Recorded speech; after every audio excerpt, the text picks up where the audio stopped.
విన్నారా మీరు ఈ పాట? విన్నారా లేదా? చెప్పు. మరి ఇందాక నేను తెలియదు అని చెప్పారు కదా. నేను చెప్పినా కదా, నేను మనిషిని తెలియను కానీ నా పాట తెలుసు. నా మనసు ఎప్పుడు మిమ్మల్ని అందరినీ సంతోషపెట్టే ప్రక్రియలో బతుకమ్మ తప్ప నాకు వేరే ఏది కనవలేదు. ఏ రోజు నేను బూత్ పాటలు రాయలేదు. నాకు ఎన్ని సినిమా ఆపర్చునిటీలు వచ్చినా ఎంగిలి పాటలు, జంగిలి పాటలు, గలీజ్ పాటలు, ఈ జడల మీద, ఆడపిల్లల మీద అది రాయాలంటే నా మనసు అసలు ఒప్పుకోదు. నాకు ఈ ఆడపిల్లలు చూస్తే బతుకమ్మని చూసినట్టు ఇండియన్ బోన్ ఇందాక నేను రాగానే అక్కడి నుంచి ఇక్కడ దాకా ర్యాలీ పెట్టి నాకు నిజంగా అట్లాంటి ర్యాలీలు ఇష్టం ఉండదు. కానీ ఆ ర్యాలీలో రావాలంటే ముఖం కిందికి వేసుకొని ఎట్లా అయినా చూసుకుని రావాలనుకుంటే ఈ చిన్న చిన్న పిల్లలు బోనం ఎత్తుకుని వచ్చారు. నాకు వాళ్ళు బోనం ఎత్తుకున్న తర్వాత ఆ బోనం ఎత్తుకుని వాళ్ళు వచ్చిన తర్వాత ధైర్యం వచ్చింది, అమ్మ ఇది నా కల్చర్ రా, ఈ కల్చర్తో ఎటువైనాయి కదా నాకు అనుకుంటే వాళ్ళే మరి నడిచి వచ్చిన అంత షేక్ ఫీల్ అవుతా ఇట్లాంటివి చేయాలంటే. అట్లాంటిది నడిచి రావాలంటే ఇంత సిగ్గు అనిపిస్తే ఒక అమ్మాయి మీద అశ్లీలంగా పాటలాడిన నా ఆత్మ అసలు ఒప్పుకోదు. అందుకే నాకు సినిమా ఆపర్చునిటీలు 100 వస్తే నేను 10 రాస్తా. ఆ 10లో ఉండే పాటలు కూడా ఎప్పుడు నా బిడ్డ, మా అమ్మ, నేను, నా కొడుకు, మా అక్క పిల్లలు, మా అక్కలు, నా భార్య, నాకు మా బంధువులు అందరితో సకుటుంబంగా కూర్చొని వినగలిగే పాట ఉండాలి నేను రాస్తే.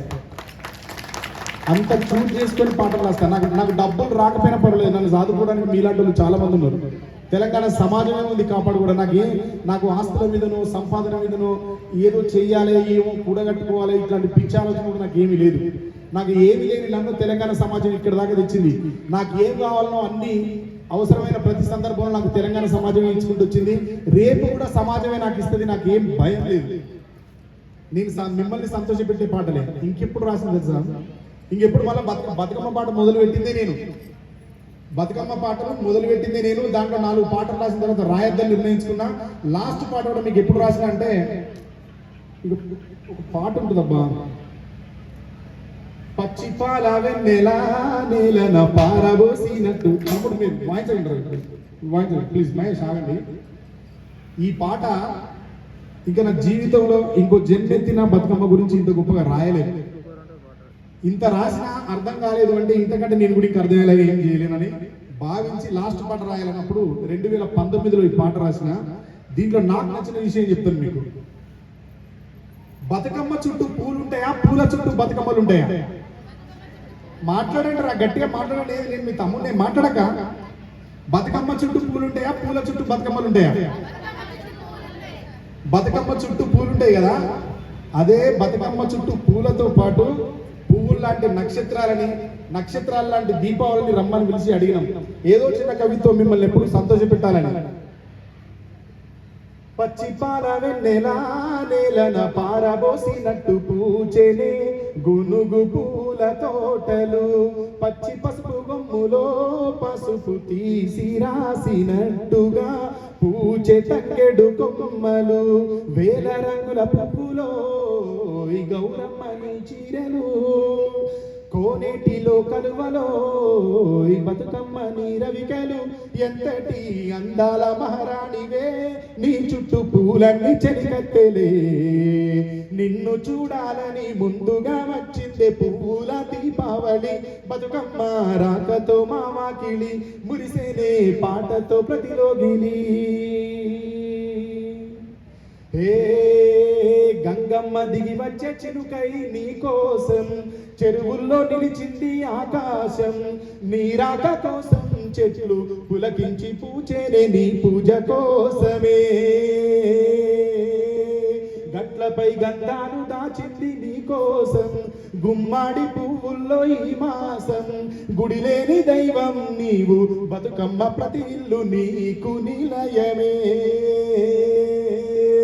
వయ్యారి భామ పూలో నీ ముక్కుకి ముక్కెరలు, అడవి మోదుగు పువ్వులో నీ నుదుట కుంకుమలు.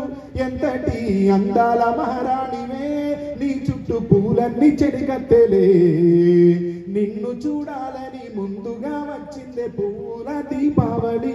బతుకమ్మ రాకతో మావాకిలి మురిసేనే పాటతో ప్రతిలోగిలి. కని పెంచుకుందే సెలక పువ్వుల సీతకొక చిలక, మట్టి పూల పరిమళాల పాటల పల్లవులు కట్టి కని పెంచుకుందే సెలక పూల సీతకొక చిలక ఆ తేనె పట్టులో తీపిని నీ కోసం ఉయ్యాల పాటల్లో కలబోసాం ఆ పాటలింటూ నీవు ఊరేగరావే పల్లెటూళ్ళలో మినుగురు పురుగుల్లో వెలుగుల్ని నీకోసం దారుల్లో దివిటిగా రాజేశాం ఆటాడునమ్మా నీతో ఆడబిడ్డలు అడవినే మలులై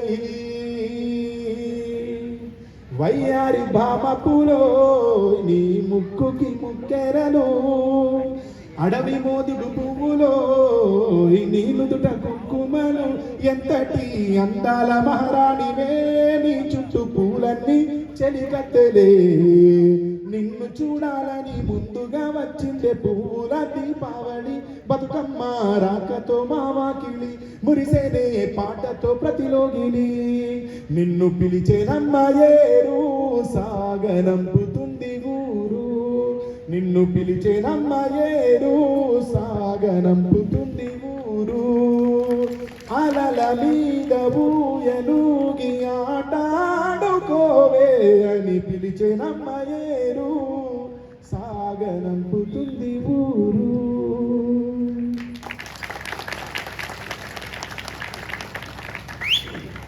ఇది మన ఉనికి, మన ఊపిరి, మన అస్తిత్వం. ఇప్పుడు మళ్ళొకసారి తెలంగాణ అస్తిత్వం కోసం మాట్లాడుకోవాల్సిన రోజులు కూడా వచ్చినాయి. మన పండుగలు బోనం పండుగ చేయకుండా బతుకుతుందా తెలంగాణ? ఉంటారా? బోనం చేయకుండా ఉంటారా?